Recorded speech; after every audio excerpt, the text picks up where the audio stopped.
আজকের রেসিপি মুগ পোস্ত। প্রথমে ঝিঙে নিয়ে নিলাম, তারপর ঝিঙে কেটে নিলাম। এরপর ভেজানো মুগ ডাল মিক্সিতে ভালো করে বেটে নেব লঙ্কা দিয়ে। বাটা হয়ে গেছে। এখন এর মধ্যে দিয়ে দেব চিনি আর লবণ, তারপর ভালো করে আর একটু সামান্য কালো জিরে, তারপর ভালো করে মিশিয়ে নিয়ে তারপর বড়া তৈরি করে নিচ্ছি।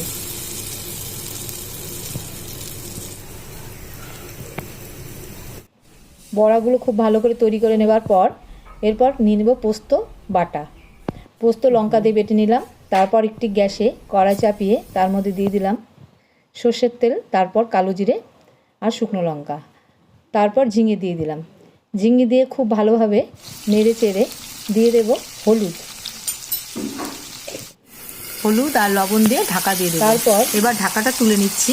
তারপর দিয়ে দেব পোস্ত বাটা দেওয়ার পর কিছুক্ষণ হওয়ার পর রান্নাটা, তারপর দিয়ে দেব ভেজে নেওয়া বড়াগুলো